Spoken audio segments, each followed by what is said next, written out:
It's my great pleasure to have to introduce today's speaker, Andy Götz. He works at the San Diego Supercomputer Center, and he already gave a seminar this morning to the computing colloquium that was really focusing on his work on software development, especially for software that runs on high-performance computing and hybrid architectures.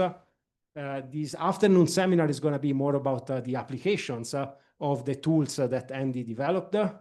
Andy has studied in Germany, in Erlangen, for his undergrad and PhD, and then moved to Amsterdam, working in the Amsterdam Density Functional Group, ADF code developers.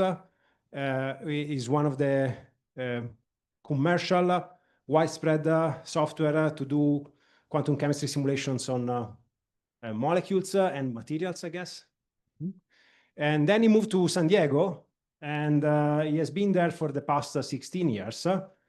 First as a postdoc and then as a research scientist in the Supercomputing Center. And he kept working on software development, working on classical MD software. Amber is one of the most widespread tools to run classical MD, and it's used a lot for biochemistry and biophysical simulations. And then he more recently developed a GPU quantum chemistry package called QUIC, and he's also working on QMMM, so combining the two. So I leave most of his presentation to him, and thank you again for coming. Okay, yeah. So microphone is working, that's great. Thank you very much for the nice introduction. Thank you for the invitation to come here. It's a real pleasure to be here in Boise. I have actually been to Boise before, but it's been a long time ago. It's like, I don't know, 12 years or something like that. And it was a very small conference. I certainly didn't have such a big screen and a big auditorium and not such a nice place to give a presentation back then. So this is very nice. So it's not entirely true that I'm going to talk only about applications, because applications is really not the thing that I do mostly. I do have an application in there that is going to be about these aliphatic polyester hydrolysis by a fungal cutinase. But before doing that, so what I'll just tell you what my plan is. My plan is to give you a little bit of a background of what I've been doing, a little bit of background of HPC, supercomputing, GPUs, and where all of this has been coming from, introduce you to the Amber software and the QUIC software package and how QMMM works and how we use it. And then I'll talk about the, this project with a fungal cutinase. So this is actually good if I stand a little bit closer and I can point out some of the things. Just for you to get a background. I mean, I don't have to say much. Oliviero made a very nice introduction, but I'm interested in molecular simulations and a lot method and software development, and try to combine a little bit of those. So for the simulations, mostly I collaborate with other people. I don't typically have projects on my own because it's just, you cannot focus on everything, right? You have to make a choice, but it's great if you develop algorithms, methods, software implementations that run efficiently to actually have a collaboration where you demonstrate how these things actually work for practical applications. Just as a background for you, the San Diego Supercomputer Center is at the University of California in San Diego. And we are part of a 10-campus system, the University of California system. It's a pretty big research enterprise. We have over 40,000 students. And there's two big institutes for scientific computing. So there's the Qualcomm Institute. So similar to here, everything is named after Micron. In San Diego, a lot of stuff is named after Qualcomm, where Qualcomm's headquarters are. And the San Diego Supercomputer Center. This is the library. It's one of the famous buildings. Down here is the Scripps Pier. So you see the pier here. This is the Scripps Institution of Oceanography is down there. It's a very famous oceanography research institute, and it's very famous for the Keeling curve, where has been established there. So that's the curve that measures the CO2 in the atmosphere since the 60s or something like that. Yeah, and SDSC is basically there. SDSC was established 40 years ago as a National Supercomputer Resource Center by the National Science Foundation. It was run by General Atomics. General Atomics is just across the street And if you ever visit San Diego, check it out if you're curious about fusion. They have a fusion reactor there, and sometimes there are public tours. It's actually pretty interesting to see. 97, we were integrated into the UC system, and then since 2024, there's a School of Computing, Information, and Data Sciences, and SDSC is one of the departments. We have about 250 people, and out of those are about 100 researchers. Most of the other people are support staff. You know, we have supercomputers there, and there's lots of like system administration that needs to be going on, and user support. And then a lot of the funding for this comes from research grants, but we also sell services. Over the years, you know, this started out with a Cray XMP system, that was the first supercomputer that we had. And you know, there's all these vector supercomputers, Cray machines, and then there were also different types of supercomputers that are very different from these Cray machines, but they have basically massively parallel systems with many compute cores. And nowadays, there's sort of like a convergence where you have like vector processors, but many of them. And GPUs in some sense are similar. This thing you might have seen in Jurassic Park, the blinking lights was used as one of the machines in the movies.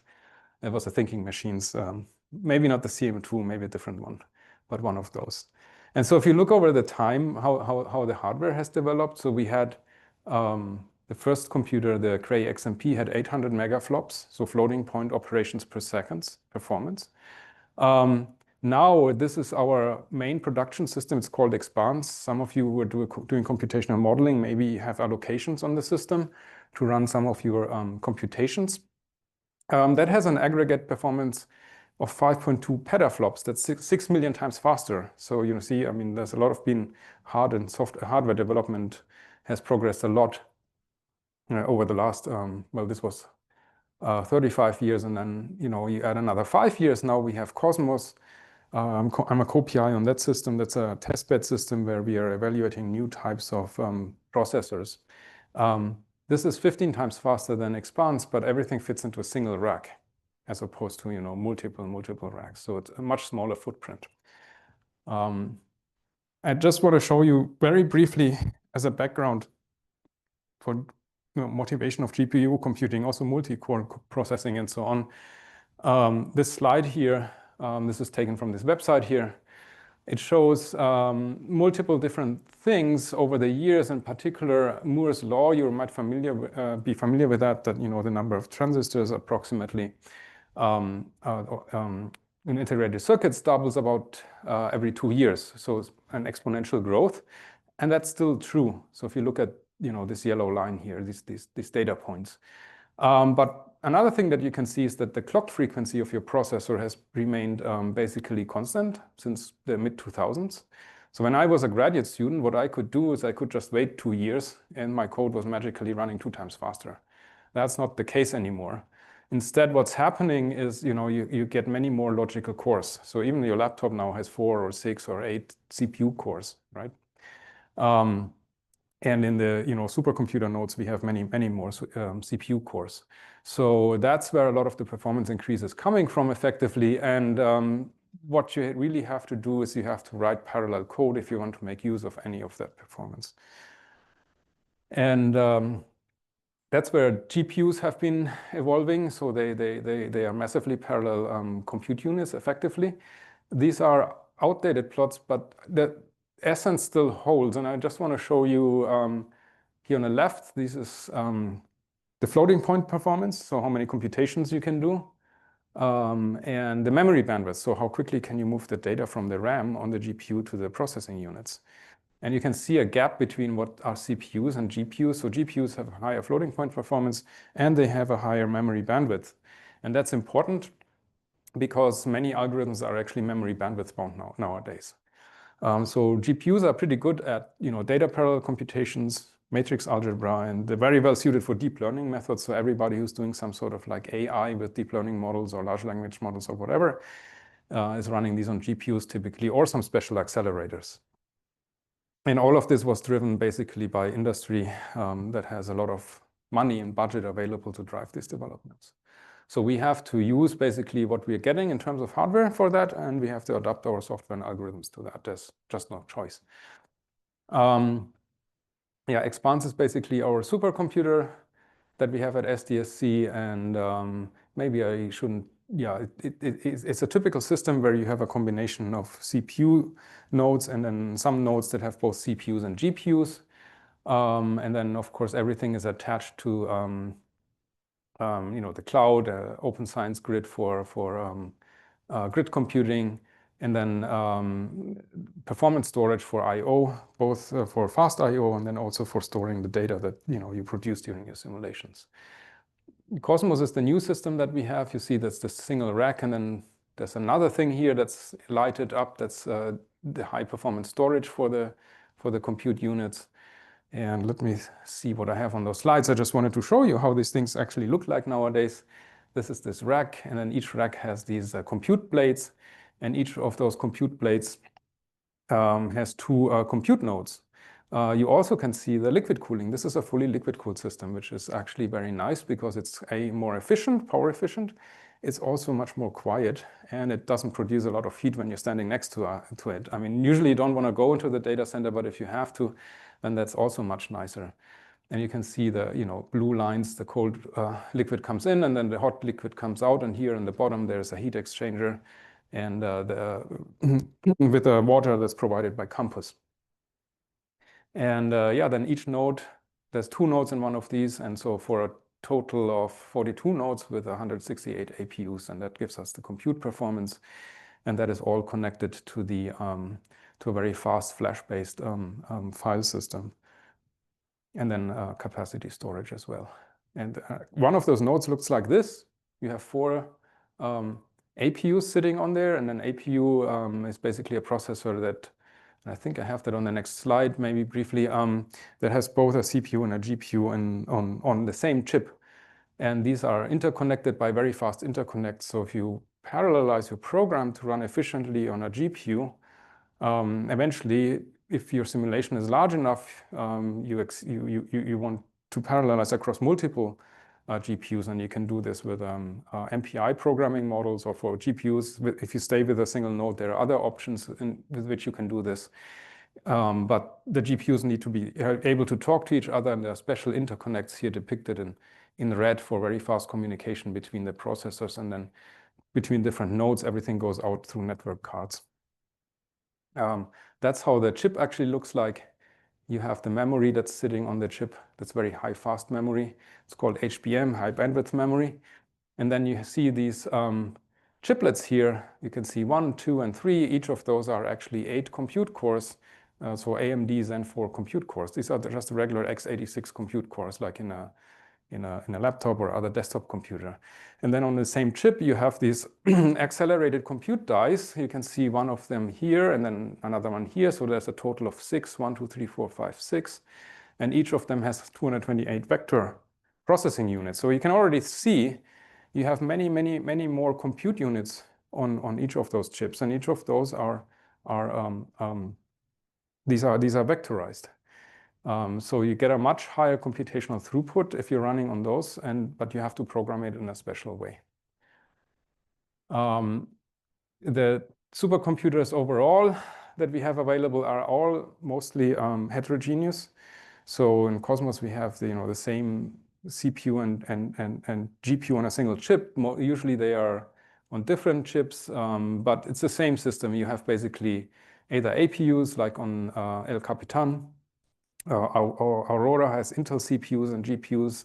This one has AMD CPUs and GPUs. So it's a mix of different CPUs and GPUs. And all of these systems have in common that they are highly parallel and heterogeneous. So you have these CPUs and GPU accelerators. And so sometimes we have special AI accelerators. We have one system that literally cannot do anything else except run PyTorch code on the accelerator. So it's like a fancy GPU, but it's not as general as a GPU, but it's specialized to accelerate these AI workloads. And then you have to deal with communication. You have to write your code that it communicates well across the different processing units. And just to tell you how the development was over time for these HPC systems. So 1997, a teraflop was achieved. It took 11 years to get to a petaflop. And recently, we managed to get to an exaflop, so it took 14 years. It becomes essentially harder and harder. It's really difficult to build these systems. That's really amazing, you know, sometimes mind-boggling how that any of this even works if you look at it. And it's really complicated. Now, the other question is, what does it mean? So this is basically the list of the fastest supercomputers in the world, right? But what can you actually use these, right? And so this is a list of the fastest supercomputers, but it's ordered in a different way. So it's not ordered according to the LINPACK benchmark. This is the benchmark that determines, who has the fastest supercomputer. But this is literally just a matrix multiplication. So it's a very simplistic and rather easy to parallelize example. And you can see the performance. Yeah, this is the fastest computer. This is in terms of the LINPACK benchmark, it gets over an exaflop, 1,000 petaflops. You manage to do this. You can do very large matrix multiplications very fast. But if you want to do something like a conjugate gradient algorithm, which is more similar to what many scientists need to solve, you know, you don't write the big matrix multiplication. You want to solve partial differential equations or something like that. That's much harder to do and much harder to parallelize. And so you can see that the performance that you get out of that is much lower. So you're getting basically on the GPU-based systems about 1% of the peak performance. And yeah, so that basically means, you know, you're building a big machine. It's like buying a Ferrari, and then you can drive 200 in principle, but in practice, you only can drive 2 miles per hour. And so it's really hard to build a system. It's hard to program them efficiently. And there are reasons for that I don't want to go into detail. I talked a little bit about this morning, but for this audience, I don't want to bother you with details about programming. I'll have a few information later. But yeah. In any event, this is a slide I've taken from a paper by Tamas Schlick. So this is not my figure, but I like it to put it up. And one thing that I want to show is basically, so you've seen these developments of the hardware over the years, and really the hardware and the software and the method development somehow, you know, always has been going hand in hand. And chemists, for instance, have been, I think, always at the forefront of supercomputing, because, you know, you basically look at a molecule, you want to solve the Schrödinger equation, and that's computationally expensive. So you need to do that on supercomputers, or you do molecular dynamics, and everything is computationally expensive.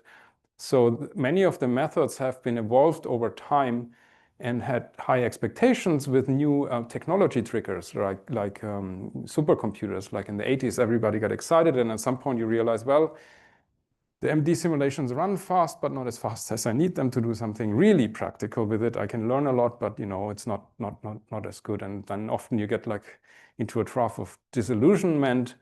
And then at some point you're like, well, the GPUs came about, and we have very fast implementations of molecular dynamics codes on GPUs, and you can actually do something in a finite amount of time that becomes really practically very useful. And so very exciting. And then, you know, QMMM models have been developed basically for multi-scale models. We had the Nobel Prize in 2013 for that. And 2024, again, you know, we had Nobel Prizes in physics and in chemistry related to computation for protein design and protein structure prediction, but really driven by all the machine learning and artificial neural network developments over the last years. So AI has been a big theme, and I think there's lots of interesting work that can be done with AI and the computational models that we have, the physics-based computational models, and combining all of those. But let me talk about Amber. So Amber is a software package for molecular dynamic simulation that I'm developing, not by myself. It's been around for a long time, and there are many people contributing to it, so I'm contributing to that software. Amber is more than just the molecular dynamics code. So it's also a set of force field parameters that has the same name. And so basically describing the interactions between the atoms that make up molecules and proteins in particular in this case. So it's a very good force fields, well-established force fields for proteins, DNA and RNA, lipids, carbohydrates, and then there's a GAF generalized Amber force field that can be used, and it works quite well for general organic molecules. And then, of course, parameters for solvents and ions. It is also a molecular dynamics simulation software package, and it's been around for over 35 years. There's about 50 contributors, and it's independent of the force field. So you can also run charm force fields in Amber, for instance. And it's distributed in two parts. We have Amber tools, and that contains like many different programs for preparation and analysis of molecular dynamics trajectories, setting up systems, and so on. It has a molecular dynamics program, Sander. This is all open source. It's a mix of licenses, mostly GPL, but all sorts of licenses. But you can just go to the Amber website and get that. Amber itself is the high-performance MD program that gets distributed differently because it has a different license, but there's an academic license that is for free. So for nonprofit, anybody can get it as well for free. And what you can do with that, typical applications is biomolecular simulations where we study proteins, DNA, RNA, and so on, basically understanding how life works at the nanoscale, or computational drug design are typical applications. And how do we model these interactions? We have a molecule, and well, we can use quantum mechanics and solve the Schrödinger equation, or use density functional theory. So we solve the Schrödinger equation for a many electron system. Or at the other extreme, that's what we have in Amber is molecular mechanics force fields, where we have basically a ball and stick model with simple harmonic potentials, where for instance here the bonded potential gives you the energy as a quadratic term in terms of displacement by the equilibrium bond distance, right? So bond terms, angle terms, torsion terms, and then Lennard-Jones potential for modeling dispersion and Pauli repulsion, and then the charge-charge interactions with the electrostatics. So that's a pretty simple model. It looks more complicated, but of course, all the complicated things of quantum mechanics are hidden in the Hamiltonian here. Really what we want to do, this is too expensive, so we have force fields, and somewhere in between, maybe we can use machine learning models or mixed quantum classical simulations if we actually have to use quantum mechanics. Okay, so the video doesn't work. That was a video, that doesn't matter. It's basically, you see some wiggling of the molecules here. This is an example of an enzyme that I studied in the past. I just wanted to show here relevant time scales. Somebody wants to know more about cytochrome C oxidase, I can talk about this later. You can come up to me. But the key point to know about molecular dynamics codes and why we like to use GPUs, it's what, the interesting pieces in biology happen on micro to millisecond timescales. So simulations usually have to reach at least nanosecond timescales.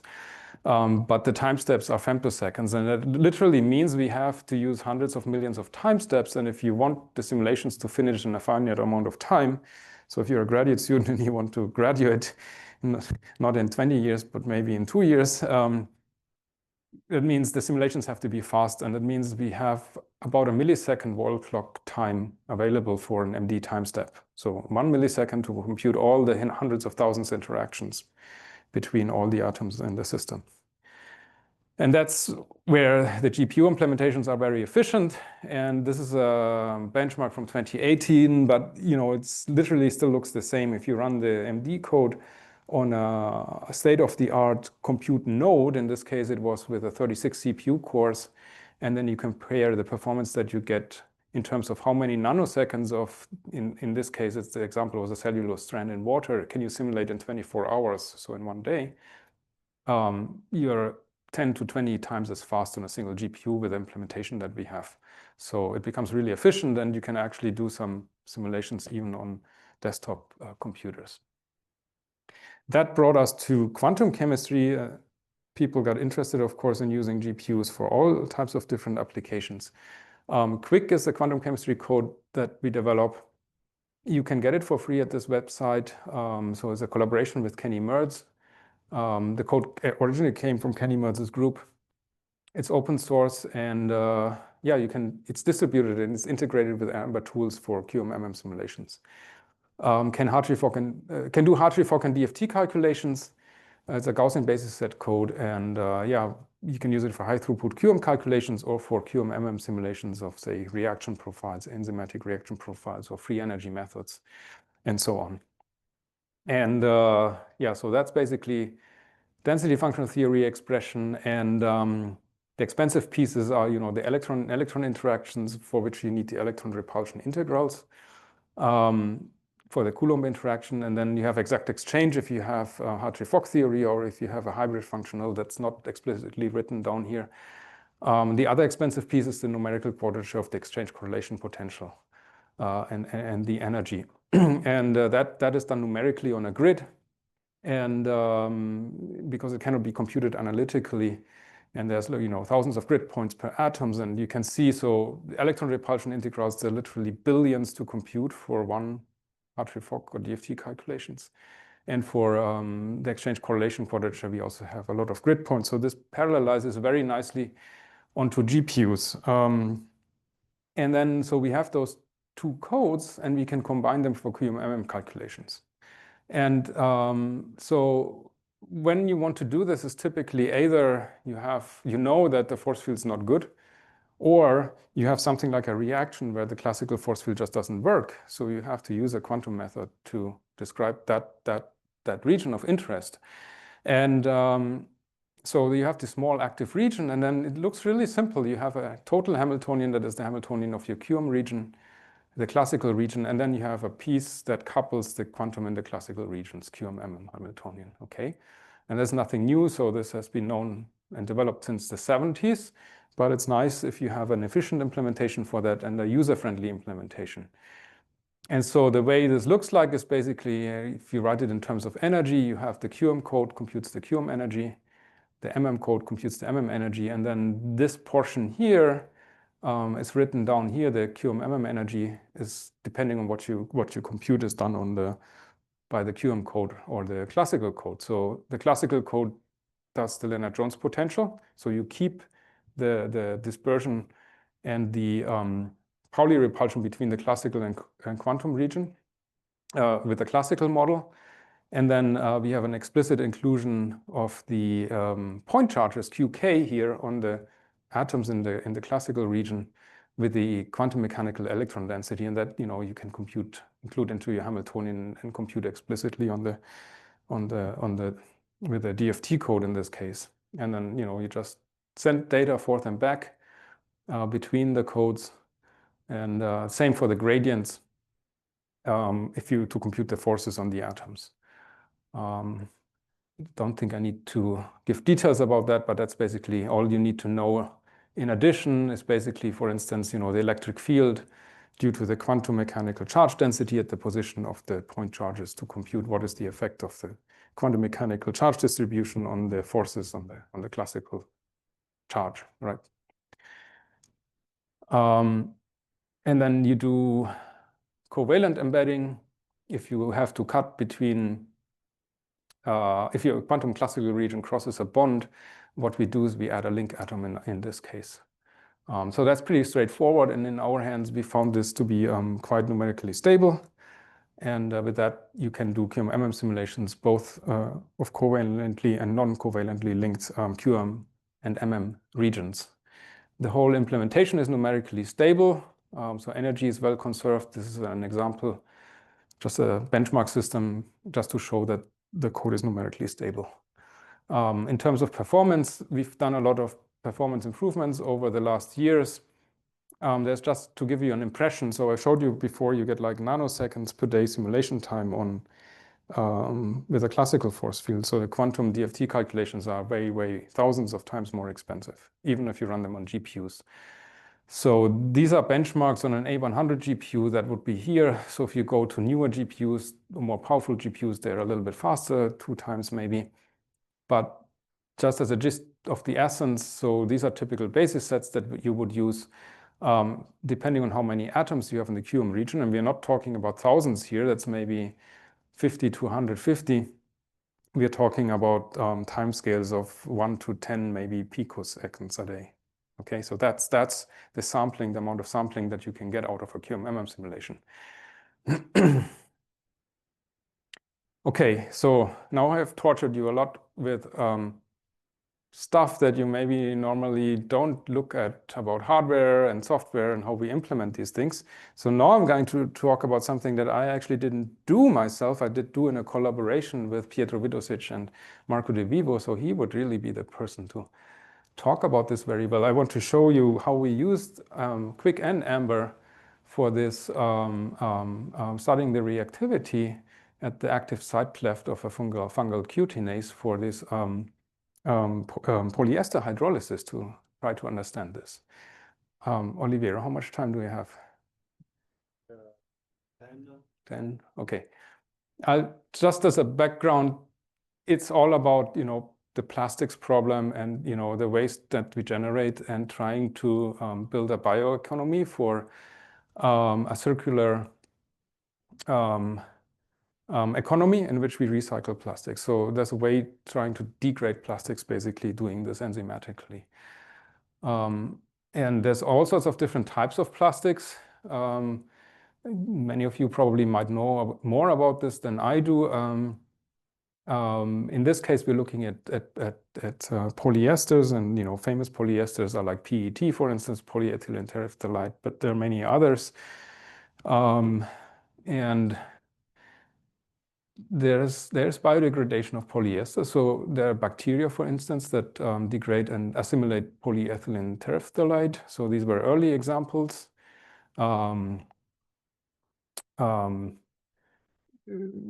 Yeah, this is not what he studied. This is just as a background. So let me just go over this quickly.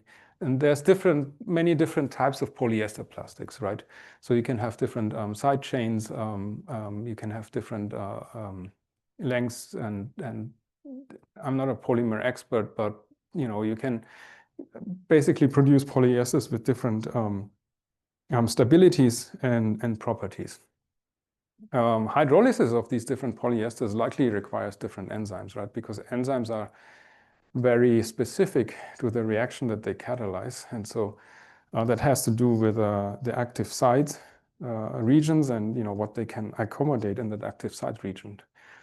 Aromatic polyesters, for instance, are more resistant as well due to higher glass temperatures. The target enzyme that we studied here is a fungal cutinase. So Aspergillus oryzae, so AO, cut cutinase, and is known. So these can grow on emulsified PBS and PBSA, for instance, with different activities for cutinase activities.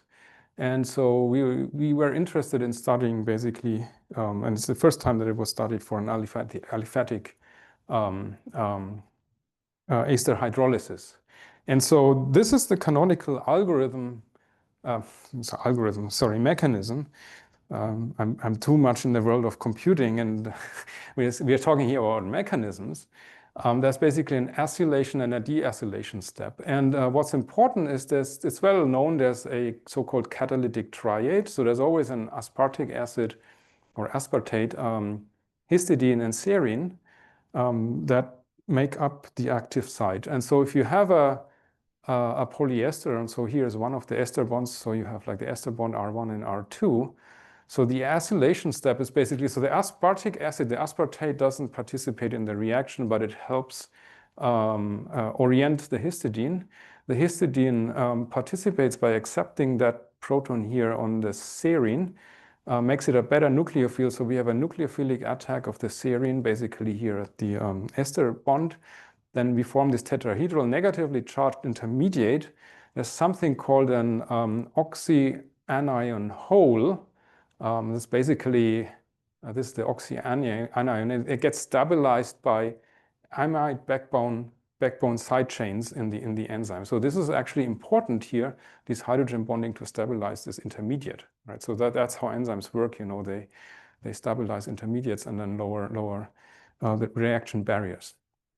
And so effectively what we've done is basically then that proton pops back onto this alcohol here. And so we have an alcohol, and then we have this acylated serine. And then the second step is a deacylation, where Same thing happens, but now we have a water. Water needs to go into the active site, and the water then basically, again, assisted by that histidine, does a nucleophilic attack. We get a similar intermediate here, stabilized by this oxyanion hole. And then we have the corresponding acid being formed, and the original catalytic site is restored with a protonated serine here, and everything can happen over and over again. And so one thing so what we studied here, instead of the PBS, polybutylene succinate polymer, we studied an oligomer. And initially, to identify the binding pose and how does that actually bind, there is no crystal structure for that. This was done by dynamic docking of the this smaller molecule, and then we grow the hydrolyzable unit. So this is the hydrolyzable unit. So we have ester bonds here into this model via alchemical transformation. So these are docking results, and there's multiple different ways the molecule can be docked into the active site. And so the most populated cluster looks like this, and then this is one of the ones that has all catalytic interactions in place. So we would start with one of these binding poses and then use alchemical transformations to basically grow these ends in. So, we only have this small subunit, but we want to have a representative oligomer. And the way we do this is with alchemical enhanced sampling. This is often used for free energy calculations, so thermodynamic integration calculations. In this case, we're not interested in the free energy, but we're basically transforming one state at lambda equals 0 to another state lambda equal 1, where the one state is basically our small model. And at lambda equal 1, we have the full oligomer. This works very efficiently with this method. And so once we're done, there's some technical details here. The initial pose rearranges a little bit. And we're looking here at the most populated pose. You can see how the oligomer now fits into this active site cleft at the surface of the enzyme. And so the catalytic residues are somewhere in here. There's this 48. I'm trying to find it. It's not explicitly depicted. So this one depicts mostly the hydrophobic residues that actually help stabilizing the substrate, so the aliphatic substrate in that binding cleft. Yeah, and then as a next step, what we used is enhanced sampling methods to model the chemical reaction. And there are different ways to do this. Umbrella sampling is the easiest way to understand, where you apply a biasing potential along different values along the reaction coordinate. There's an adaptive string method that, if you have very complicated reaction collective variables, that helps you actually find a proper path. And then we use umbrella integration to get the free energy profile from the umbrella sampling simulations. Now, the methods that we can afford to do that, really what you ideally want to do is extended sampling of the configurational space, but also use a chemically accurate interatomic potential. So good QM method. Now, I told you the DFT simulations are pretty expensive. We get picosecond per day timescales. If we use a semi-empirical method, quantum method like tight binding density functional theory, we can go to longer timescales. So we can afford more sampling, and we would be able to do, instead of one-dimensional umbrella sampling along a one-dimensional reaction coordinate, we can do easily multi-dimensional reaction coordinates. We did some experiments with that. I'm not going to talk about this now. It's just as a background, because we did this to double check some of the reaction mechanisms. But this is an example of the first step, the acylation step. And in favor of time, I'll probably skip over the deacylation step, but it just shows you how to perform such simulations after you find you have a pose that is actually rearranged and primed for the catalytic reaction. This is the final reaction profile. The reaction coordinates that we are using here, so you see the histidine, the proton hops over to the histidine. The serine attacks here, so and then this is the bond that gets broken here. Here the alcohol is formed and leaves, and we have the acylation with this rest here. The reaction coordinate that we are actually using, the collective variable, is a difference distance between the forming and the breaking bond. So you have this bond here is breaking, D1, and you have the forming bond here, D2, so D1 minus D2. So initially D1 is small and D2 is large, so we start at a negative value and we propagate to large values. You can see this is the forming bond. This is the breaking bond. So initially the bond will remain intact, right? So it doesn't break, while the oxygen of the serine group comes closer, and eventually, you know, the bond will break, and you know the other bond has been formed. And so these are Razier distances with respect to the proton relay. So basically, what does this proton do here? How does it shuffle around? And if you look at that, yeah, and this one is the distance, basically hydrogen bonds forming with the oxyanion hole that I was pointing out earlier. So you can see that initially there are actually no hydrogen bonds, and then eventually they get formed and they help stabilize that transition state. And for instance, these are statistics of the two different bond distances between OH and NH, and you can see that, you know, eventually, while the reaction proceeds, at some point, the proton here protonates the histidine. At the same time, you know, this proton actually also can move partially over to the aspartic acid.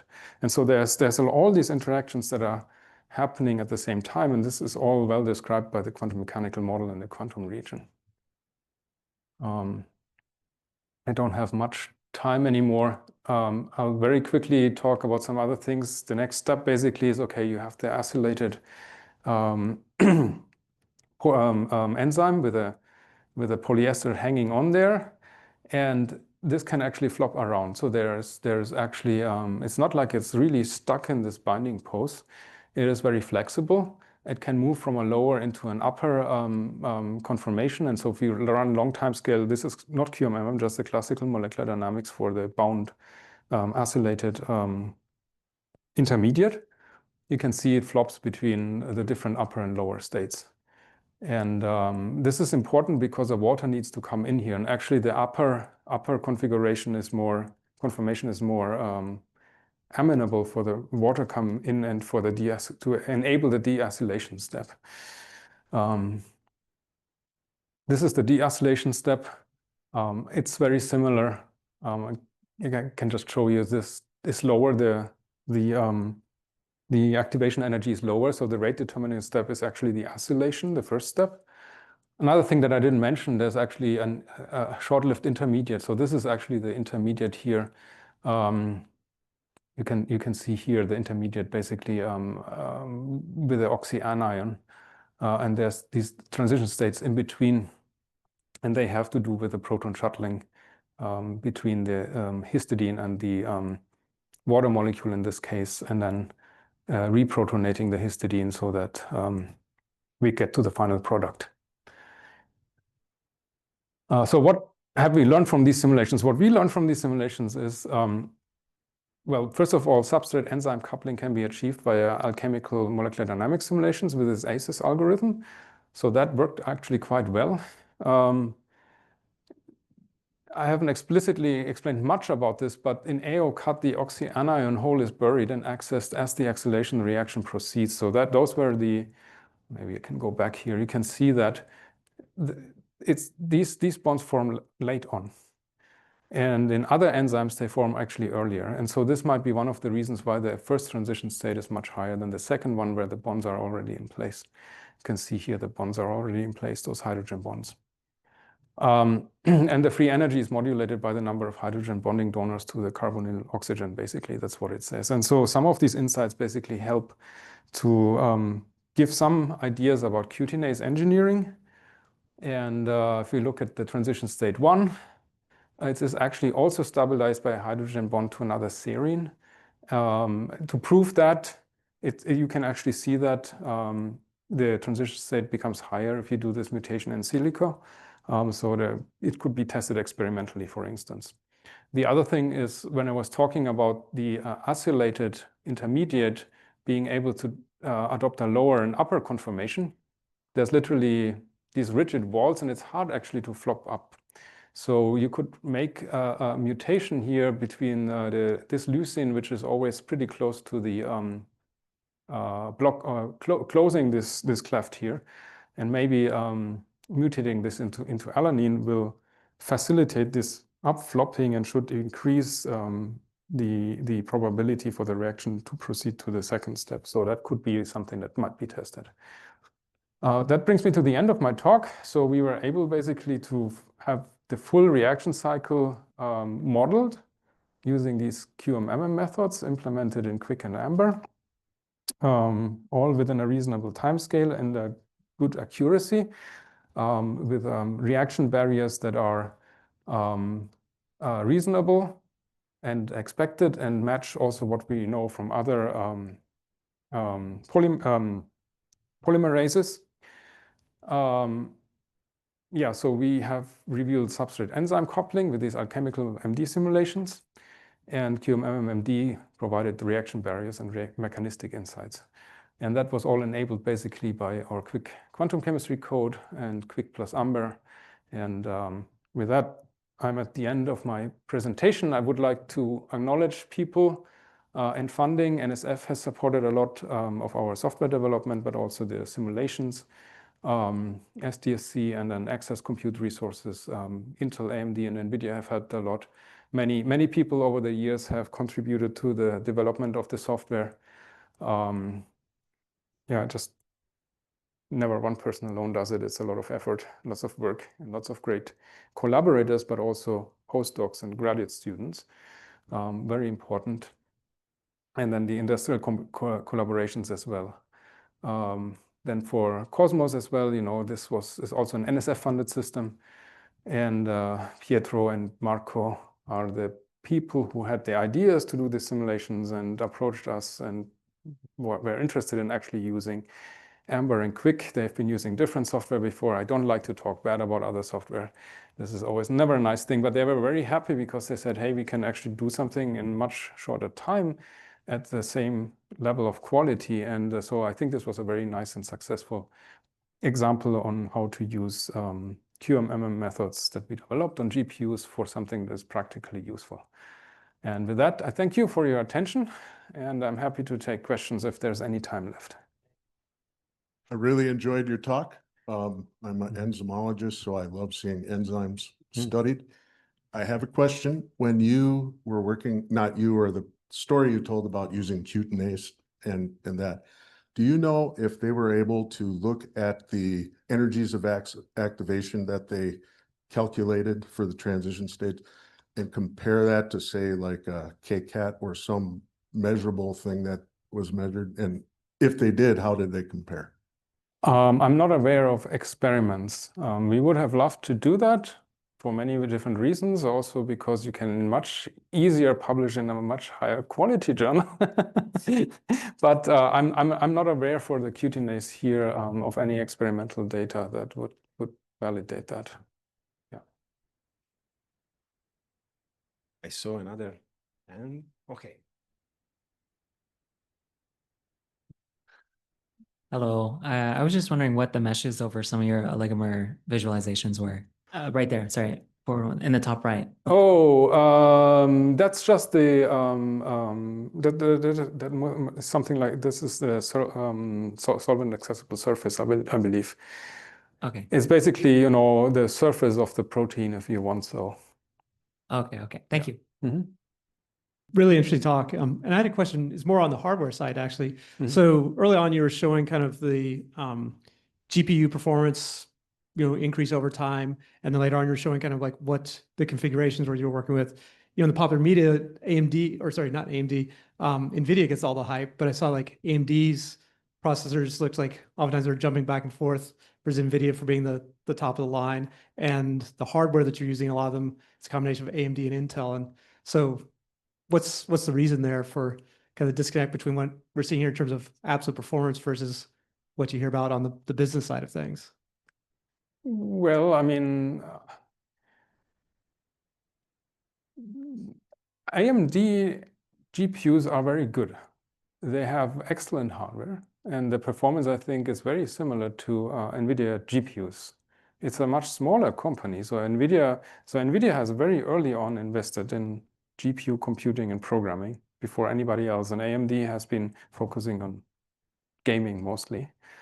There was no data center market like when we started to develop these things. They developed data center GPUs, but nobody wanted to buy them. Now it's the opposite, right? Saying the data center market is actually one of the drivers. And so NVIDIA has they have put a lot of effort into this and have done it very well. Software infrastructure, what they call CUDA, and how to program the GPUs, all the libraries. And then AMD had to play a lot of catch up. And so some of the discrepancies in performance that you have seen and the software not, or the hardware not being as adopted as wide is simply because the software was lagging behind, the software tools for development. They're catching up. It's becoming robust and actually pretty nice and good. Intel GPUs, Intel has completely missed the train on that, and that's why they're not doing very well at the moment. But AMD has excellent hardware, and I think it's quite as good as NVIDIA's hardware, and it's basically leapfrogging a little bit. They have to catch up because, of course, if you're in a business and you know that your software runs on NVIDIA's hardware, you don't necessarily want to risk to invest in a competitor and use that. But they have excellent hardware and are good competitors for NVIDIA, and the software development ecosystem is pretty robust. And no, I don't know if that answers your question or if I have answered something different than you wanted to ask, but yeah. So the great talk. So you showed some performance measurements where on an H100 we get a little bit more than 5 times better performance with Amber than on a V100. But an H100 costs 50 times more than a V100. Should MD simulators be investing in the handoffs from all of the old hand-me-downs from all of the old HPC facilities and have a separate inexpensive compute cluster? Yeah, I mean, yeah, it's very hard to say, I mean, the NVIDIA is a company, they want to make profit, and so then the times where we were able to build clusters with, say, gaming GPUs are kind of like over, and that's wanted by the companies because they want to sell the expensive data center GPUs, even if you don't need them. For some applications, you need them, and they're very robust. But it's not entirely true that it's 50 times more expensive. I mean, when the V100s came out, they were not cheap. I don't know how much a V100 cost back then, maybe $10,000. I don't know what an H100 or a B200 nowadays costs. If you break it down to a single GPU, it's probably $20,000 to $40,000, depending on the deals you get. And I mean, you can't look up these prices, unfortunately. It is very insanely expensive. And part of this is, well, there's lots of money being poured into AI. A lot of the new features that go into these hardware, into the hardware and the Blackwell architecture, for instance, is actually tuned for AI applications, so tensor cores and similar things that for typical science applications are actually not very useful. So you buy something that has something on the chip that you actually don't use. But there's not much that we can do, I think. And yeah, and AMD versus NVIDIA gives you often similar performance for similar price. Maybe AMD is a little bit cheaper. Yeah. Not cheap either, though. Hi, amazing talk. So this is the first time I'm hearing about the quick QMMM methodology. So earlier, regarding these enzymatic complexes and Michaelis-Menten complexes, usually ab initio metadynamics methods like Carr-Perinello metadynamics and all have been quite successful in demonstrating the reaction mechanisms and the free energy landscape. So I just wanted to know, when we compare it to those older or established methods, how does the quick Santer method perform in case of, especially for this kind of enzymatic complexes and glycosylase complexes? Yeah, I mean, it's very hard to make direct comparisons. CPMD, those are very good questions. CPMD is very widely used for many years, for ab initio molecular dynamics simulations. I believe there are QMMM couplings also for CPMD. It's not very fast code. It's really slow. There's CP2K, which is more modern and faster. Many people use it. It has also QMMM implementations. So I was not going to talk about that, but that's basically the code that Marco De Vivo and Pietro were using before CP2K with GROMACS, and it's not that GROMACS is slow. It is the CP2K piece. CP2K is more useful if you have real periodic boundary conditions. So something that we cannot do actually with Quick, if you have full quantum box simulation. Actually, but for these QMMM applications where you have a smaller dedicated QM region, the localized basis sets are actually more efficient, and our GPU implementation is quite efficient, and so in this case it is faster and enables the simulations that they said they might not be able to do with a CP2K and GROMACS in this case. Okay. So thanks again to Andy for this nice presentation. Have a good weekend, everybody.